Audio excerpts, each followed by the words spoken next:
Hey, everybody. Super excited today to be bringing you this podcast and audio that you're watching from my car. Apologize from the interesting setting that we have. I'm going to be interviewing Lori Lochtefeld today. She is a real estate mogul, tens of millions of dollar heir. She basically takes theaters and flips them as well as other real estate pieces, right, Lori?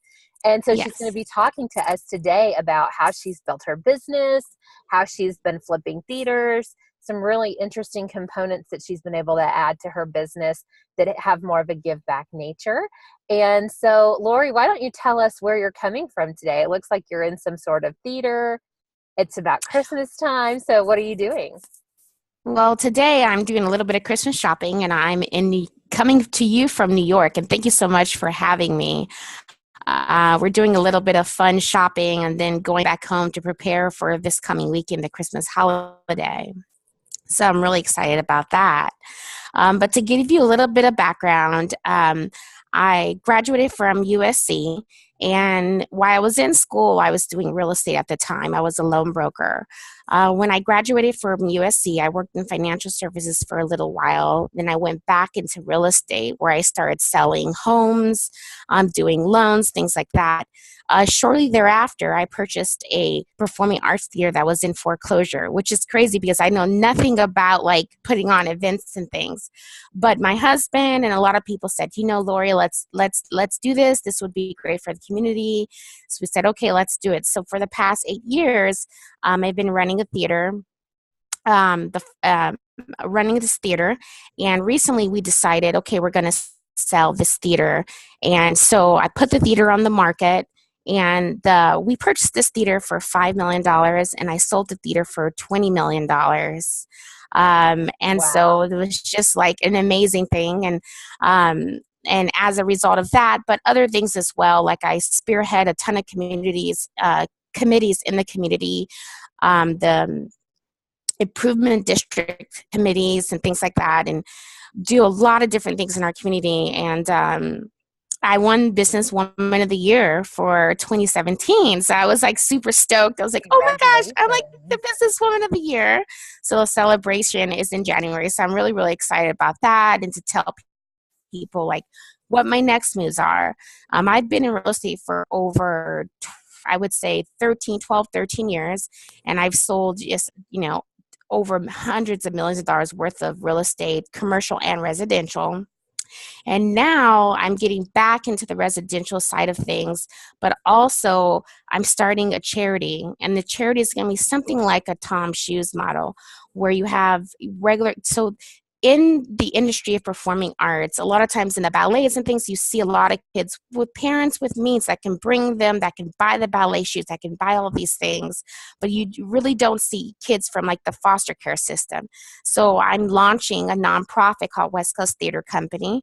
And what we're going to do is we're going to empower children. So for every one child that pays, we're going to have one child from like a foster care system or a underserved community to come in and to work on theater productions. And the kids are going to do everything from running concessions to running the theater to running the light show, the sound show. They're going to be basically running the entire theater, which is completely different from what you've ever seen before in from the theater space.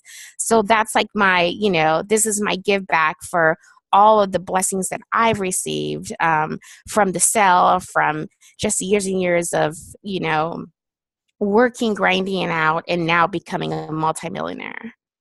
Well, congratulations on that. That sounds so exciting. What a great give back. And I love that it involves kids. It feels like it's extra special, when you can reach back out to Yeah, no, children. definitely. Lori, I'd like to ask you let's talk about being a multimillionaire mogul and being a woman in business, right? How has the fact that you've made millions and millions and millions of dollars, how has that changed your reality? How has it changed your life? Do you feel any different? Do you do anything differently with your life these days?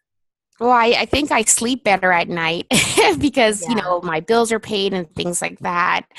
But it also makes me realize that, I've been giving this, so I need to do more for other people because this is obtainable, like putting the hard work, the effort, and just going for it works, So now I feel like it's my time to give back to the community and give back to children and have them realize, like, you too could be here one day. The hard work, Mm-hmm. put the effort in, go the full mile, try to win your best, do your best, be your best.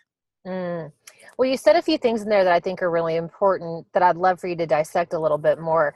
You said this is attainable. To be a multimillionaire is attainable. It's kind of following some specific steps. It's kind of like grinding throughout the day and just getting it done. Can you talk a little bit to that for you? I mean, if you had to narrow down, what are the top 3 to 5 important things that you've done that have set you on this path to be a multimillionaire? What would those be? I would say the first thing is believing in myself that it was that I could accomplish this, that I could do these things. The second thing was actually putting in the time. So I would say that, the last 9 or 10 years, there was like a lot of work. So I'm talking like 8 a.m. to like 3 a.m. and, on a daily basis to get everything up and going and working hard. I would say having integrity, treating people with respect, and also just, dreaming of the possibilities. One of the things in my theater that we did, which put us on the map, was, when President Obama ran for his second term in office, I said, you know what, I want to have this man at this theater and he'll be here, when he was, the next year he was running. I was like, this is my goal. And everyone laughed. My staff laughed. My husband rolled his eyes. I was like, it's going to happen. So like I wrote the DNC for like months and months and months. And finally I get a call from Secret Service saying, hey, we've received all your messages and President Obama is thinking about visiting your theater. And I was like, oh my gosh. And it was around April. So I was like, is this April Fool's joke? And, lo and behold, we went through the process and we hosted President Obama um, when he ran his last term. Mm. And I think that also catapulted our business and put us on the map. That led to a lot of our successes that came in the future. Yeah. Gosh, that's amazing. It's amazing. Yeah. So you have vision for your business and clearly some goals that you can say, like, these are things that I want to hit. We're in an interesting week and going into another interesting week right before the end of the year. And so I'm curious, Lori, do you do New Year's resolutions? Do you do any sort of like business planning or forecasting or strategy as you move into a new year? Do you do that? And if so, do you have any tips or tricks for anybody watching or listening to help maybe kind of emulate what you've done? Sure. Yeah. Usually I try to put together like 4 to 5 different goals for the year and I whiteboard them. And so I have a whiteboard in my personal office at my home, as well as my office space at the theaters and at the real estate company that I work for.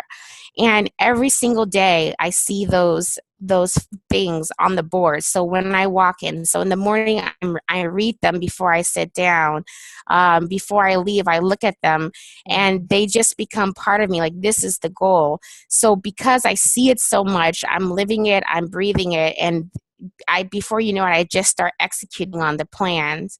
I also have an additional whiteboard where I put sticky notes, and it's like will do, doing, and done. Mm-hmm. And every day I also look at those sticky notes for getting the daily tasks done to meet those goals. And when I finish, I take the sticky note and like I move it to the next section, until it's basically entirely done and everything's on the finished side of that whiteboard for the year. So that's one of the things that I do. So I never forget the goal, always have the goal somewhere where you're constantly reading about it, because when you read about it, when you think about it, you'll do it and you'll become that.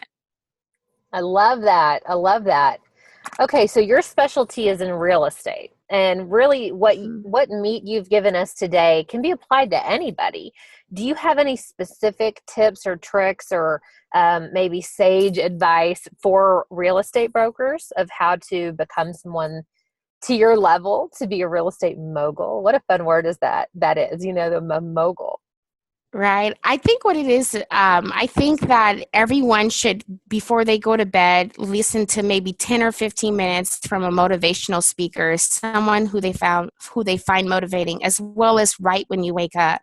So right when I wake up, I get my, my phone, and I might listen to a little bit of like something like Gary V or Grant Cardone, like 10x your business, things like that to like get me motivated, like, start my day on a positive note and end the day on a positive note. And I think it's kind of like that NLP, neuro linguistic programming, where you're programming yourself like you can do these things, and you're, right before you go to sleep, you're listening to stuff that motivates you. So now you're in your dreams, hopefully you're thinking like all these things are attainable. When you wake up, you're thinking about it. So it's kind of that like level of hypnosis that brings you to the next level, because not every day is going to be like the best day. And sometimes you're going to wake up to a gazillion problems. But if you just constantly do that on a basis, always think about, well, these things are happening. It's a learning experience, but I'll get through them. And always trying to see things in a positive light, then I think that, moving toward your goals are much easier. I love that. That's awesome. Do you have any other wisdom that you want to share today before you give us some ways that our listeners can contact you? Yeah, you know what? I think that the easiest way to go, take your business to the next level is to create value. So, and before when I was much younger, I was like, well, I didn't know what value can I be? And then I started thinking, well, these are the reasons why people work with me. And this is the value that I'm bringing to the table. And I'm providing education. And when you finish your transactions, you will be more educated. You would have liked the process. The process will become, be an easier process for you. So when you're in front of someone, if you are creating value, there's no question about, any other person or why they should work with someone else, because you've created enough value that you're it. There is no other person that's coming behind you that will take your spot, So I think that's like the biggest thing that I've learned how to do. Oh, that's good. That's such good advice. I think every one of us can take and look back at our business and say, what kind of value are we really providing? And if you can't think of anything, then you're probably not providing enough value. Maybe you need to think of some other things to do to help oomph that value level to your clients, right? Right. Yes, definitely. That's good.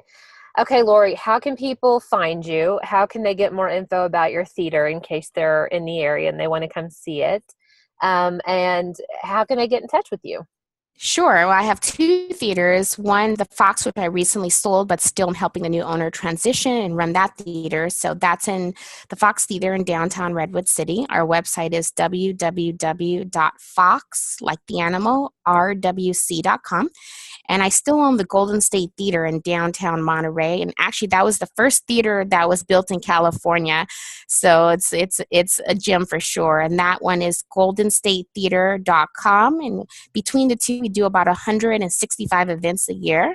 Wow. And if you want to reach me, my on real estate, my website is www.siliconvalleyhomesca.com. And I'm at Lori at siliconvalleyhomesca.com as well. So. Wonderful. Thank you for your time today.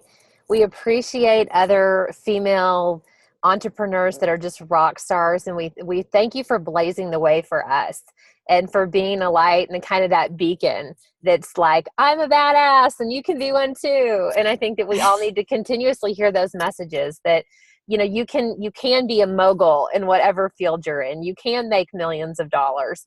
And just follow some of the advice that Lori's given you in this podcast, in this audio file. And, one foot in front of the other, one step at a time. And you'll look up and be like, oh, wow, I'm here. Right? Right. No, totally. I totally believe that. I love that. Well, thank you, Lori, for your time. Have so much fun in New York. I hope you get lots of shopping done and get to see all the Christmas lights and enjoy the holiday season. Well, thank you for having me. Absolutely. We'll talk to you later. Bye, Lori. Bye.